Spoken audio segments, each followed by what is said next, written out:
മയക്കുമരുന്നൊരു സാമൂഹ്യ വിപത്താണെന്ന് അറിയാമെങ്കിലും അത് കൺസ്യൂം ചെയ്യുന്ന അല്ലെങ്കിൽ അത് ഉപയോഗിക്കുകയും അതിനെതിരെ പരാതിപ്പെടുന്ന ആൾക്കാർക്ക് ഒപ്പം നിൽക്കാനും എതിർത്ത് നിൽക്കാനും ഇപ്പോഴും സിനിമയിൽ സുലഭമായ ആൾക്കാരുണ്ട്. അതിൻ്റെ ഏറ്റവും നല്ല ഉദാഹരണമാണ് കഴിഞ്ഞ ദിവസം ശാന്തിവിള ദിനേശ് എന്ന് പറഞ്ഞ മുൻ സംവിധായകൻ. 40 വർഷത്തോളം സിനിമയിൽ എക്സ്പീരിയൻസ് ഉണ്ടെന്നാണ് അദ്ദേഹം തന്നെ പറയുന്നത്. സോ അദ്ദേഹത്തിൻ്റെ ഒരു അഭിപ്രായത്തിൽ മയക്കുമരുന്ന് ഉപയോഗിക്കുന്ന നടന്മാരോടൊപ്പം വർക്ക് ചെയ്യുന്നത് അതൊക്കെ ഒരു തരം അഡ്ജസ്റ്റ്മെൻ്റ് ആണ്, അതൊക്കെ നമ്മുടെ ഇഷ്ടമാണ്, അല്ലാതെ അതിന് ഇങ്ങനെ പ്രശ്നങ്ങളൊന്നും ഉണ്ടാക്കേണ്ട കാര്യമില്ല എന്നാണ് അദ്ദേഹം പറയുന്നത്. ഒന്നെങ്കിൽ നിങ്ങൾ ആ പ്രോജക്റ്റ് തന്നെ ഉപേക്ഷിച്ച് പോയിക്കോണം, ഇല്ലെങ്കിൽ ഇതൊക്കെ നിങ്ങൾ സഹിക്കണം, അല്ലെങ്കിൽ അഭിനയിക്കാൻ വരരുത്. അതായത് മയക്കുമരുന്ന് അവരുപയോഗിക്കും, നടന്മാരോ നടിമാരോ അല്ലെങ്കിൽ നടന്മാരോ അതിലുള്ള അണിയറ പ്രവർത്തകരൊക്കെ മയക്കുമരുന്നും മദ്യവും മദിരാശിയൊക്കെ ഉപയോഗിക്കും. പക്ഷെ നിങ്ങൾക്ക് താല്പര്യമില്ലെങ്കിൽ നിങ്ങൾ അഭിനയിക്കരുത്. പ്രത്യേകിച്ചും പെൺ സമൂഹത്തോടാണ് ഈ പറയുന്നത്. അദ്ദേഹം പറയുന്നത് അങ്ങനെയാണ്, നിങ്ങളുടെ ബ്ലൗസിൻ്റെ സ്ട്രിപ്പ് ഒന്ന് മാറ്റി തരാനോ അല്ലെങ്കിൽ നിങ്ങളുടെ ബ്ലൗസ് നേരെയാക്കി തരാനോ അല്ലെങ്കിൽ നിങ്ങൾക്ക് സാരി ഒന്ന് ഉടുപ്പിച്ച് തരാനോ അല്ലെങ്കിൽ നിങ്ങളുടെ കൂടെ കിടക്കാന്നൊക്കെ പറയുന്നത് ഇതൊക്കെ ഒരു അഡ്ജസ്റ്റ്മെൻ്റ് ആണ്, ഒരു ഗീവ് ആൻഡ് ടേക്ക് പോളിസിയാണെന്ന് അദ്ദേഹം പറയുന്നത്.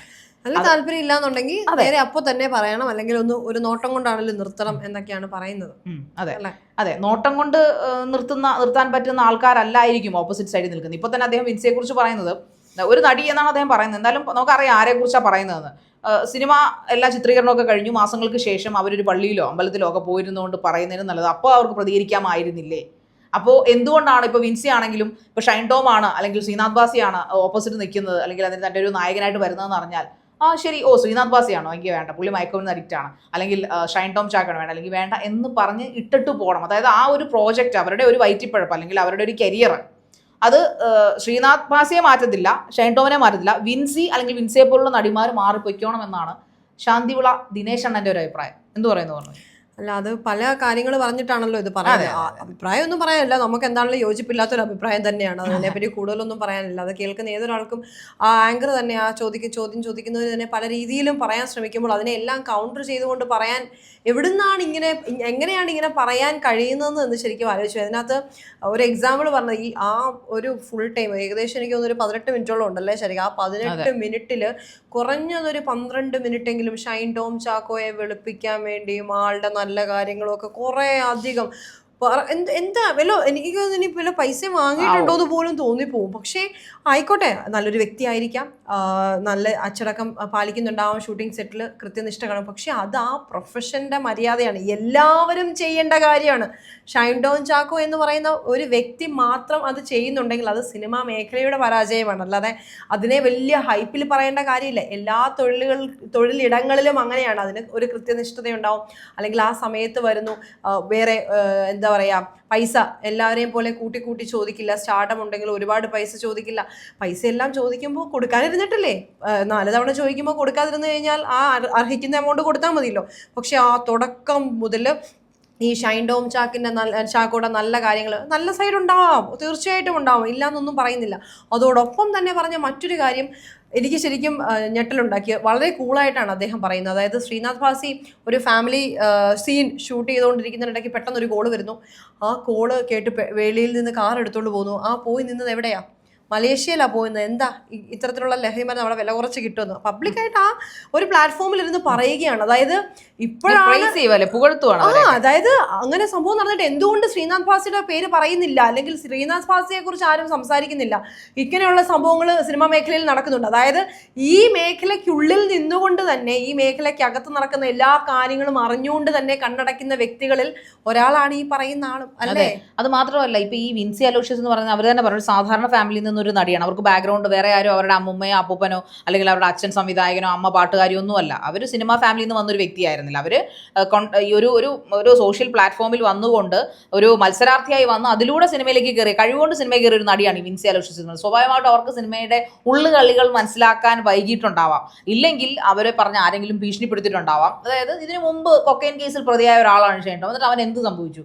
അതിനുശേഷമുള്ള വർഷങ്ങൾ ഗ്രാഫ് എടുത്ത് നോക്കിയാൽ മതി. ഷൈൻ ടോമിന്റെ സിനിമാ ഗ്രാഫ് എടുത്തൊന്ന് നോക്കിക്കഴിഞ്ഞാൽ ഇഷ്ടം പോലെ പടങ്ങളാണ് ഷൈൻ ടോമിന്. അതായത് ഈ കൊക്കൈൻ കേസിൽ പ്രതിയാക്കപ്പെട്ട അന്നു മുതലുള്ള ഒരു 7 വർഷക്കാലം അല്ലെങ്കിൽ 5 വർഷക്കാലത്തെ ഗ്രാഫ് എടുത്ത് നോക്കിക്കഴിഞ്ഞാൽ ഇഷ്ടം പോലെ പടങ്ങളും ഇഷ്ടം പോലെ സിനിമയും. പിന്നെ ശരിയാണ്, അത് വിൻസിയും സമ്മതിക്കുന്നുണ്ട്, ഹീസ് എന്താ പറയുന്നത്, നല്ല കഴിവുള്ള ഒരു ആക്ടർ തന്നെയാണ്. അത് ആരും ഇല്ല എന്ന് ഒരിക്കലും ഒരിടത്തും ഷൈൻ ടോമിന്റെയോ ശ്രീനാഥ് ബാസിയുടെയോ കഴിവുകളെ കുറിച്ച് ആർക്കും സംശയമില്ല. പക്ഷേ കഴിവ് മാത്രം കൊണ്ട് തുഴഞ്ഞാൽ സിനിമയാവില്ലല്ലോ. കഴിവിനോടൊപ്പം കൂട്ടത്തിലുള്ള ആക്ട്രസസ് അവരുടെ ഒരു കൺസേൺ അതില്ല എന്നുള്ളതാണ് അവിടെ നമ്മൾ ചിന്തിക്കേണ്ട ഒരു വളരെ വളരെ സീരിയസ് ആയിട്ടുള്ള വിഷയം. അതിനെ അനുകൂലിക്കുന്ന ഒരാളാണ് ഈ ശാന്തിവിള ദിനേശൻ എന്ന് പറഞ്ഞ മനുഷ്യൻ. കാരണം അദ്ദേഹം ഒരുപക്ഷെ വിൻസിയോട് ആരെങ്കിലും ഇദ്ദേഹത്തെ പോലുള്ള ആൾക്കാരൊക്കെ ചിലപ്പോൾ ഫോൺ ചെയ്ത് പറഞ്ഞിട്ടുണ്ടാകും, കൊച്ചേ നീ നിന്റെ കാര്യം നോക്കി പോയിക്കോ, നീ ഇത് കേസില്ല. കാരണം കൊന്നാലും നിയമ പോരാട്ടവുമായിട്ട് താൻ മുന്നോട്ട് പോവില്ലെന്ന് തന്നെയാണ് വിൻസി പറയുന്നത്. ഓരോ മൊമെന്റിലും വാർത്താ പ്രവർത്തകർക്ക് അല്ലെങ്കിൽ മാധ്യമ പ്രവർത്തകർക്ക് ബൈറ്റ്സ് കൊടുക്കുമ്പോഴും വിൻസി ആവർത്തിച്ച് പറയുന്ന ഒരു കാര്യം പഠിപ്പിച്ചു വെച്ച പോലെ, ഞാൻ കേസ് കൊടുക്കാൻ മുന്നോട്ട് പോകുന്നില്ല, ഞാൻ IC കമ്മിറ്റി ആരാ ഇവിടുത്തെ സുപ്രീം കോർട്ടോ അല്ല. മയക്കുമരുന്ന് ഉപയോഗം എന്ന് പറഞ്ഞാൽ മറ്റേ സിനിമയിൽ ഒതുങ്ങി നിൽക്കുന്ന ഒരു സാധനമല്ല. മയക്കുമരുന്ന് ഉപയോഗത്തിന് വിപത്ത് ഓൾ ഇന്ത്യയിൽ അല്ലെങ്കിൽ നമ്മുടെ കൺട്രി മുഴുവനും വല്ലാതെ മോശം അനുഭവിക്കുന്ന ഒരു കാലം, അല്ലെങ്കിൽ നമ്മുടെ സ്റ്റേറ്റ് മുഴുവനും ഇപ്പം വല്ലാതെ ഫേസ് ചെയ്യുന്ന ദുരന്തങ്ങളുടെ ഒരു കാരണമാണ് ഈ മയക്കുമരുന്ന്. അതുകൊണ്ട് തന്നെ ഒരിക്കലും നമുക്ക് മയക്കുമരുന്ന് സിനിമയ്ക്കകത്തൊരു പ്രശ്നമാണെന്ന് പറയാൻ പറ്റില്ല. അപ്പൊ അതുകൊണ്ട് തന്നെ വിൻസി എന്തർത്ഥത്തിലാണ് ഞാൻ ഒരിക്കലും പുറത്ത് കേസ് കൊടുക്കില്ല എന്ന് വളരെ ഡാമായിട്ട് പറയുന്നത്, അല്ലെങ്കിൽ വളരെ സ്റ്റക്ക് ചെയ്തുകൊണ്ട് പറയുന്നത് അങ്ങനെയാണ്. ഞാൻ ഒരിക്കലും കേസ് പുറത്തു കൊടുക്കത്തില്ല, ഞാൻ സിനിമയ്ക്ക് അകത്ത് തന്നെ പരാതി പരിഹരിക്കാൻ ശ്രമിക്കും. അങ്ങനെ ഒരു പരാതിയായിരുന്നു ഇത്, അങ്ങനെ ഒരു നിസ്സാരമായ ഒരു പരാതിയായിരുന്നില്ല. എന്തുകൊണ്ടാണ് വിൻസിക്ക് ഭീഷണി ഉണ്ടായിട്ടുണ്ടാവും, വിൻസിയോട് പലരും പറഞ്ഞിട്ടുണ്ടാവും നീ ഇങ്ങനെ കേസ് കൊടുത്താലും ഷൈൻ ടോം കൊക്കൈൻ കേസിൽ നിന്ന് തെളിവുണ്ടായിട്ട് കൊക്കൈൻ കേസിൽ നിന്ന് പുഷ്പം പോലെ പൂ പോലെ ഇറങ്ങിയത് സിനിമയിൽ നായകനായിട്ട് വരെ അഭിനയിച്ചു തുടങ്ങി.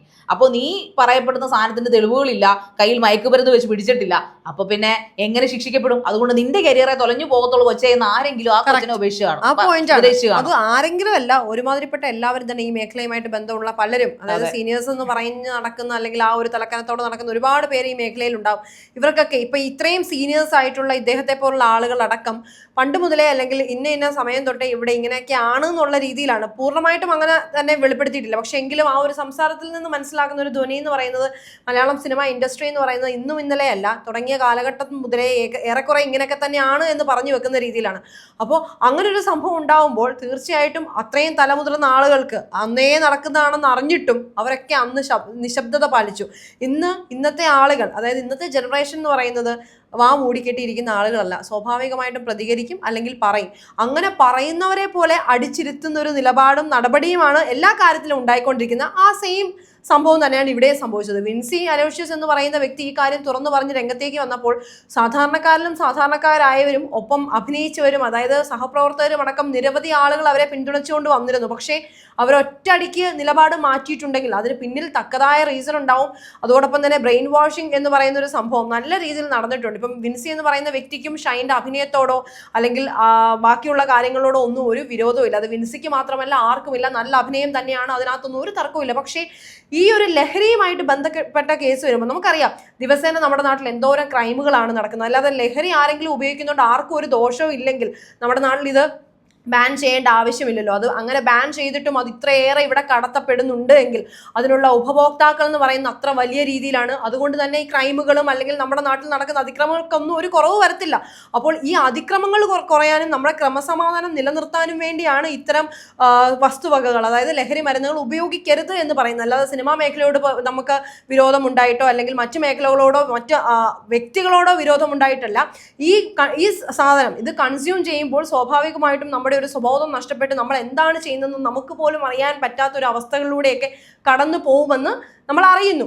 അത്തരം ഒരു സാഹചര്യം ഒഴിവാക്കാനും നമ്മുടെ നാടിന്റെ ക്രമസമാധാനം നിലനിർത്താനും വേണ്ടിയാണ് ഇത് ഉപയോഗിക്കരുത്, ഇതിനോടെല്ലാം നമ്മൾ നോ പറയുന്നത്. അല്ലെ, അത് മനസ്സിലാക്കാൻ പോലും പറ്റുന്നില്ല. അതെ, കാരണം നമ്മൾ പറയാറുണ്ട് പല സിനിമകളും ഇപ്പോൾ എമ്പുരാൻ എന്തിനാണ് ഇത്രയും വിവാദമാക്കിയത്, ഇത് നമ്മുടെ ഈ ചില സീനുകൾ അതിനകത്ത് കട്ട് ചെയ്ത് എന്തുകൊണ്ടാണ്, അത് ആൾക്കാരുടെ മനസ്സിൽ സ്പർദ്ധയും അതുപോലെ റിലീജിയസ് ആയിട്ടുള്ള ഹേർട്ടിങ്ങും ഈ പറയപ്പെടുന്ന പോലെ തീവ്രവാദത്തിൻ്റെ ഉള്ള ഒരു ചെറിയ കാര്യങ്ങളൊക്കെ കാണിച്ചു എന്നതിൻ്റെ പേരിലാണ് അതൊരു കലയായിട്ട് കാണാതെ അതൊരു വികാരമായിട്ട് കണ്ടുകൊണ്ട് അതിലൊരു 10 മിനിറ്റോളം ഉള്ള സീനുകൾ, അല്ല 10, 5, 6, 7, 2, 3 മിനിറ്റുള്ള സീനുകൾ കട്ട് ചെയ്ത് കളഞ്ഞിട്ടാണ് അത് റിലീസ് ചെയ്തത്.